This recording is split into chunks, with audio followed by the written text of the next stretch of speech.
आज मेरे बच्चे हर तरीके से मुझे पूछते हैं पापा ये चाहिए पापा, मैं उनको क्या दूं, कहाँ से लाके दूं।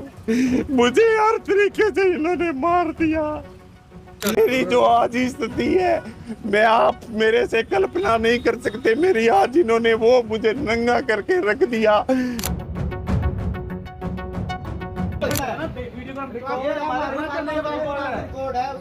कोई बात है हमारे पास, स्टेटमेंट देनी है नहीं देनी, नहीं दे रहे।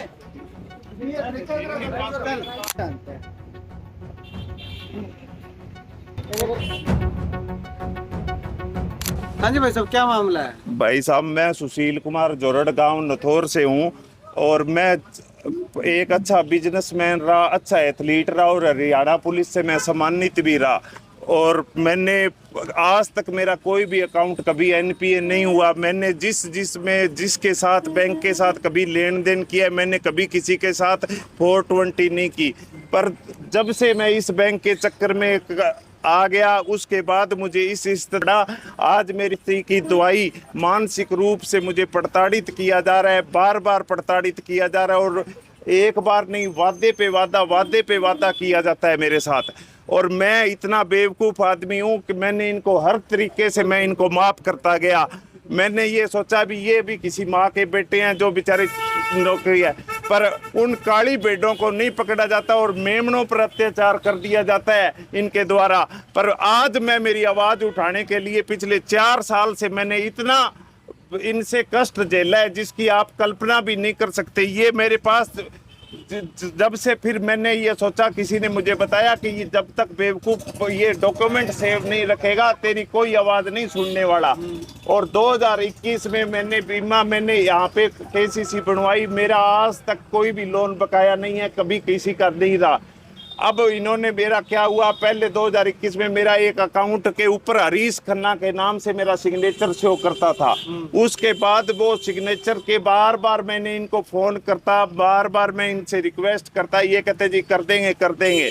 फिर मैंने इसके बारे में ब्रांच जयपुर एक्सिस आती अपने मानसरोवर की ब्रांच से, वहाँ से उसने ब्रांच मैनेजर ने मुझे समझाया ऐसे कुछ नहीं होता, आप अगर फ़ोन करते रहोगे कोई नहीं सुनेगा, आप इनको लीगल ईमेल के द्वारा भेजो, कोई भी है। उन्होंने मेरे इंग्लिश में मेल करके इनको भेजा। मैं भेजने के बाद इन्होंने मेरा वो अपने सिग्नेचर चेंज किए 4 साल तक। और जब भी मैं पेमेंट निकलवाता पहले यहाँ पे एम्प्लॉय से बात करवाता, मैंने उस बैंक के किसी एम्प्लॉय की, फिर ये वहाँ पे उसको कहते कोई नहीं, दे दे ये आदमी सही है।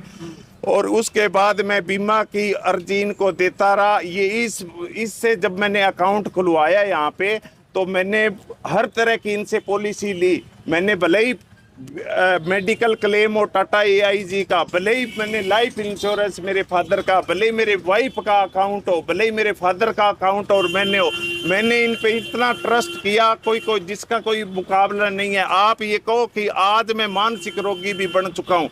मेरी जयपुर के SMS से दवाइयाँ चल रही है जिसकी मैं अभी आपको सारी कॉपियाँ दे दूँगी। और जो मेरे साथ वारदातें हुई है, इन्होंने जो मेरे साथ वारदात किए उसके बारे में इस बार बात मुद्दे की, इस बार ये मेरे जाल में कैसे फंसे कि इस बार सतर्क होके मैंने हर एक तरीके से डॉक्यूमेंट इनका सेव करना चालू कर दिया। मैंने इनके एम्प्लॉयज़ को फ़ोन किया, उन्होंने कहा सर कोई दिक्कत नहीं है, आपका कट जाएगा। फिर मैंने कहा यार मैं इस बार हर एक काम लीगल करूँगा। मैंने वहाँ से जयपुर मेरे बच्चों के लिए पढ़ाने के लिए रहता हूँ। आज मेरी ये दस्ता कर दी कि मुझे एजुकेशन लोन भी लेना पड़ा बच्चों के मेरे पढ़ाने के लिए, और वो भी मैंने कभी एनपीए नहीं हुआ, उसके अंदर भी मैंने उसके पैसे भरे हैं। अभी बीमा क्लेम को लेकर के क्या? बीमा क्लेम को लेकर मैंने इनको यहाँ से, ये सर मेरे पास कॉपी है उसकी, मैंने इनको कॉटन का भेज दिया भी मेरा कॉटन का काटो। और 11 या 12 तारीख 2024 को ये भेज दिया। उसके बाद इन्होंने क्या किया, राइस का काट दिया। फिर मैंने कहा यार, मैंने कहा आप राइस का क्यों काट दिया, मेरे राइस तो एक सोच भी कल्पना ही नहीं कर सकता। फिर उसके बाद इन्होंने मेरा प्रीमियम काटा 29,000 उसका कॉटन का। कॉटन का प्रीमियम काटने के बाद फिर मैं जयपुर से आया, मेरी दवाई चल रही है वहाँ से, फिर मैं जयपुर से आके फिर मैंने इनसे डॉक्यूमेंट लिया और ये स्टेटमेंट ली, उसके अंदर मेरा प्रीमियम शो हो रहा था। ये कहते सर हमारी सेंट्रल टीम से बात हो रही है, अब हमारी वहाँ से बात हो रही है। मैंने कहा आपने मुझे है ना हर तरीके से प्रताड़ित किया, आपने मुझे हर हद तक पार कर दिया। उसकी जो चैट है इनकी, अब जो चैटें हुई है, अब इन्होंने जो इनके एम्प्लॉय जिनसे मैं डील कर रहा था वो कहते हम आपके हर सुख और दुख में आपके साथ खड़े हैं। मैंने कहा मैं मीडिया बुला कर ये सारी बात बोलूँगा। मेरे जैसे कितने बेचारे किसान होंगे जिनको कोई सिंपल फ़ोन रखता होगा, उसको ना मेल का पता ना ईमेल का पता, और उसको कितने मैसेज आते होंगे, उनको उनके साथ भी यही हुआ है। और मेरे जैसे अभागे किसान, मैं ये सोचा भी किसान की ज़िंदगी अच्छी हुई है, किसान अच्छा है। मैंने अपना व्यापार, ये देखो मेरी ऑडिट रिपोर्ट, मैं एक अच्छा बिजनेस। ये बताओ मुझे कि आपका बीमा क्लेम आया कि नहीं आया? मेरा सर प्रीमियम काट दिया गया और मेरा बीमा क्लेम नहीं आया। अच्छा, आपने अब बैंक मैं से बात की?